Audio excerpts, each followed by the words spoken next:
Hello বন্ধুরা, good morning. কেমন আছো তোমরা সকলে? আশা করছি সকলে খুব ভালো সুস্থ আছো, আর আমিও ভালো সুস্থ আছি। আমার পরিবারে তোমাদের সকলকে স্বাগত জানাই। তো দেখো, ঘুম থেকে উঠে পড়েছি। এখন বাজে 5টা। ঘরের ভিতরটা একটু অন্ধকার, জ্বালানাটা খুলে দিলাম। পিয়ুষ দেখো ঘুমোচ্ছে, ও যাবে টিউশনে। তো চলো দেখো, আমি বাসি কাজটা সেরে মুখটা ধুয়ে নিয়েছি। তো মুখটা ধুয়ে ভালো করে গামছা দিয়ে মুছে নিচ্ছি। দেখো রেডি হবো ওই জন্য তো আয়নার সামনে চলে আসলাম।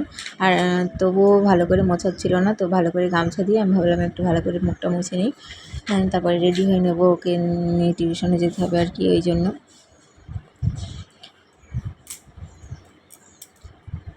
তো দেখো, চলো।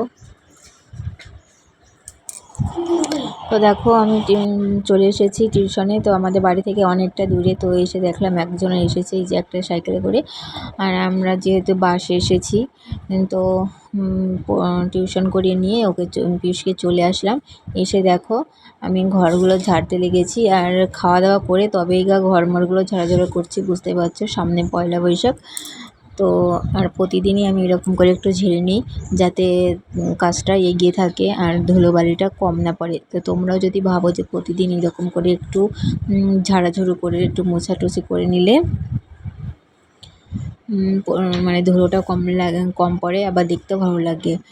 রোজ সকালবেলা উঠে যদি এরকমভাবে মোছা যায় ঘর বাড়ি, তাহলে পরিষ্কারও লাগে, আবার ধুলোটাও সাথে সাথে মুছে নেওয়া যায়। তো আমি রোজ এইরকমভাবে পরিষ্কার করি।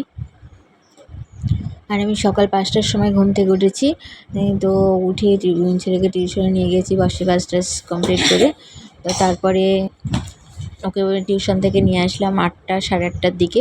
তো সাড়ে 8টা এসে খাওয়া দাওয়া করে অমনি শুরু করে দিয়েছি কাজ। তো 1 ঘন্টার ভিতরে আমি কীভাবে কাজ করি সেগুলো তোমাদের সাথে শেয়ার করব। তো 1 ঘন্টা, তোমাদের ভিডিওটা 1 ঘন্টাও লাগবে না, 10 মিনিটের মধ্যে তোমাদের দেখিয়ে দেবো যে আমি 1 ঘন্টা 1.5 ঘন্টার ভিতরে কীভাবে কাজগুলো কমপ্লিট করি। তো এটা টিভির মানে ঘরটায় আমরা থাকি, এখন বর্তমানে থাকছি, যেহেতু গরম পড়েছে ওই জন্য। আর শাশুড়ি মাতা টিভি দেখছে, দেখতে পাচ্ছ টিভিটা চলছে, সিরিয়াল দেখছে। আর আমি ঘরমরগুলো ভালো করে গুছিয়ে নিচ্ছি, একটু মুছে নিচ্ছি। কাঠমাটগুলো দেখতে পাচ্ছ, শোকেস টোকেস যে আছে অলরেডি সব মোছা হয়ে গেছে। তো তারপরে ফুলদানি টুলদানি যেগুলো আছে সেগুলো আমি সব মুছে নেবো। আর ঘর বাড়ি যদি একটু পরিষ্কার না থাকে, দেখতে একদম ভালো লাগে না। তো দেখো, ঘরটার মোছা হয়ে গেলে এই ঘরটা, তো আমি এই ঘরটা পরে একটু ঝাড়ু দিয়ে নেবো, তারপরে ঘরগুলো মুছবো আমি। তো দরজাটা ভালো করে মুছে নিচ্ছি। তোমরা যদি ভাবো যে প্রতিদিন এরকম করে একটু কাপড় দিয়ে ভালো করে মুছে নেবে, তাহলে দেখবে তোমাদেরও ঘর বাড়ি খুব সুন্দর পরিষ্কার হবে। রোজ রোজ মানে একদিন যদি আমি পরিষ্কার করতে যাই খুব কষ্ট হয়, কিন্তু রোজ রোজ যদি আমি একটুখানি ধুলে পরে রোজ রোজ যদি আমি একটুখানি মুছে দিই, তাহলে আমার আর তো কষ্টটা মনেই হয় না, তাই না? তো দেখো, তারপরে আমি টিউশনে নিয়ে গিয়েছিলাম ওকে। তো শাড়িটা ভালো করে ভাঁজ করে নিচ্ছি, যেহেতু খাটের ওপরে রেখে দিয়েছিলাম, ভাঁজ করা হয়েছিল না। তো ভাঁজ করে নিচ্ছি। এই রুমটাই আমরা আগে থাকতাম। তো তোমাদের দাদাভাই যেহেতু বাড়িতে থাকে না, ওই জন্য আমরা পাশের রুমটায় থাকি, আমি, মা আর আমার ছেলে। তো এই রুমটা ফাঁকাই পড়ে থাকে, কেউ থাকে না। আর পাশের রুমটা তো ঠাকুর ঘর, তো কেউ যদি আসে তবেই থাকে, তাছাড়া এই ঘর দুটো পুরো খালি থাকে। তো দেখো, ড্রেসিং টেবিলটা ভালো করে মুছে নিচ্ছি। আয়নাটায় একটু পড়েছিল। আমার রাস্তার কোলে বাড়ি, বুঝতেই পারছো, রাস্তার কোলে বাড়ি হলে জানালার যদি খোলা রাখি তো ধুলোটা নিশ্চয় পড়বেই। তো ভালো করে দেখো মুছে নিচ্ছি, খাটটাও ভালো করে মুছে নিচ্ছি।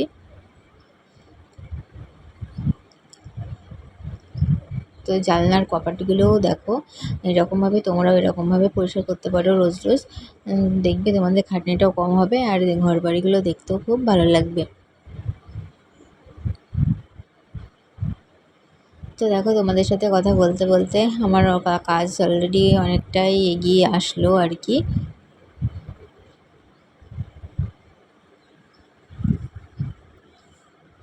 তো তো ঘরবাড়ি পরিষ্কার কে না ভালোবাসে, সকলে সব মেয়েরাই চায় তাদের ঘরবাড়ি পরিষ্কার হোক আর দেখতে যাতে সুন্দর লাগে।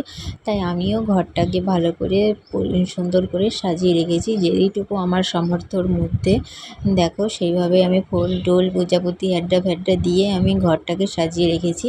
আর আমাদের এই ঘরটায় কি বলো তো, মানে যারা আমি তুমি একটু মেশিনের কাজ করি, তো মেশিনের যারা সেলাই টেলাই করতে আসে কি বানাতে আসে কিছু ব্লাউজ চুড়িদার, কেউ যদি বানাতে আসে তো বলে যে তোমার ঘরটা খুব সুন্দর। কেউ এক ছবিও তুলে নিয়ে যায়, আবার কেউ ইনস্টাগ্রামে ভিডিও করে ঘরটায় এসে।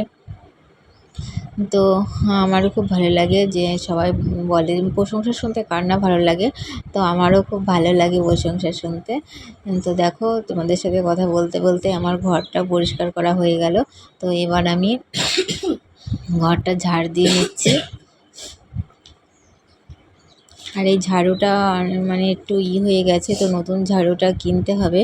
তো বাজারে যাব দেখি ঝাড়ু নিয়ে আসার জন্য। আর এই বড়ো ফুলদানিটা এটা ভালো করে পরিষ্কার আগের দিনকে ধুয়ে দিয়েছিলাম, যেটা তোমাদের সাথে শেয়ার করতে পারিনি ধোয়াটা।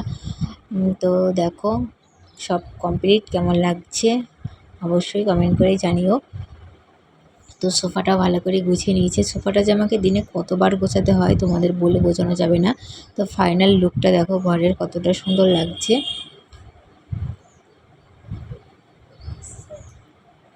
কেউ যদি আমাদের বাড়িতে হুট করে চলে আসে তবে কেউ বলতে পারবে না যে এদের বাড়িটা অগোছালো।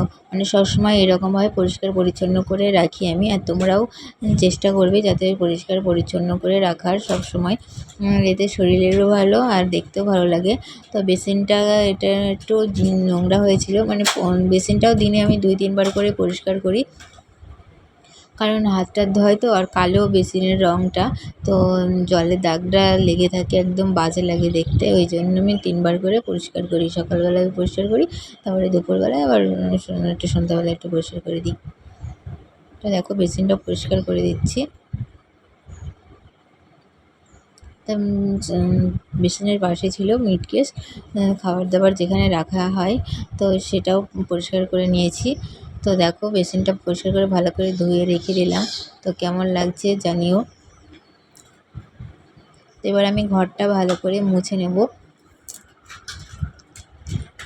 তোমাদের সাথে শেয়ার করলাম আমি কিভাবে ঘরগুলো পরিষ্কার করি, ঝাড়াঝুড়ো করি। তো এবার আমি ঝাড়াঝুড়ো কমপ্লিট, গোছানো সব হয়ে গেছে। এবার আমি ঘরটা মুছে দেবো, নাহলে রোজ রোজ ঘর না মুছলে তো ঘরে মনে হয় যে বালি বালি ভাব লাগে। তো দেখো আমার কাজ কমপ্লিট করে এবার আমি নিজের জন্য সময় বের করে নিয়েছি। এবার আমি একটা ব্লাউজ বানাবো নিজে, আমার জন্য না, মানে অন্য একজনের। তো সব কাজের শেষে নিজের জন্য একটু সময় বের করে, এই যে নিজের মানে হাতের কাজ যদি জানা থাকে তো কিছু ইনকামও করা যায় আর টাইমও কেটে যায়, তাই না? তো দেখো আমি ব্লাউজটা বানাচ্ছি, মানে এটা একজনা দিয়ে গিয়েছিল ব্লাউজটা বানানোর জন্য, তো সেটাই আমি বানিয়ে দিচ্ছি। তো এখন আর উঠবো না, একবারে ব্লাউজটা কমপ্লিট করে তারপরে মানে উঠবো আর কি, সেটাই ভাবছি। তো এটা শাড়ির ম্যাচের একটা ব্লাউজ। তো ব্লাউজটা দিয়ে গিয়েছিল আমার কাকি শাশুড়ি, বিয়েতে যাবে, ওই জন্য আমি তাড়াতাড়ি করে ব্লাউজটা বানাচ্ছি, যাতে মানে উনি বিয়েতে যাবে, মানে পরবে কে আর কি বিয়েতে, ওই জন্য। তো ব্লাউজটা কমপ্লিট করে তারপরে যাব, মানে উঠবো আর কি এখান থেকে। রান্নাবান্না আছে এবার দুপুরবেলায়। তো রান্নাবান্নাটা দুপুরবেলায় রান্নাবান্না মাই করে, মানে শাশুড়ি মাই করে। তো তাকে একটু হেল্প করতে হয় আমাকে। তো তাড়াতাড়ি করে ব্লাউজটা বানিয়ে তারপরে যাব।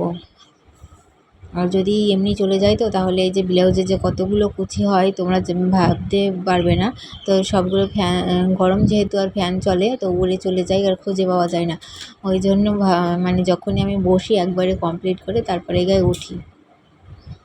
আর সময়ে যে আমার কতবার উঠতে হয় তার ঠিক থাকে না।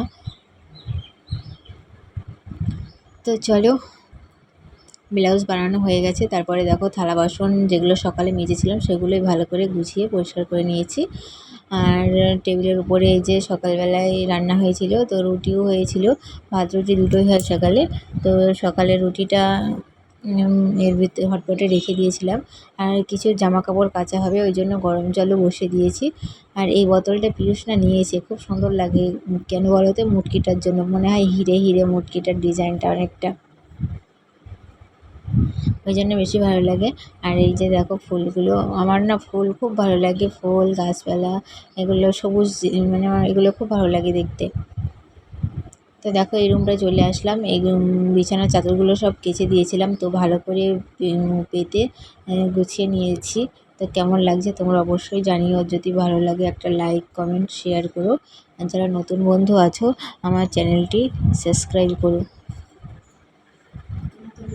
আর এই শোকেসটা দেখো ভালো করে আমি সাজিয়ে নিয়েছি, কাপ প্লেট হেডটা ফেডটা যা থাকে ওইগুলো দিয়ে।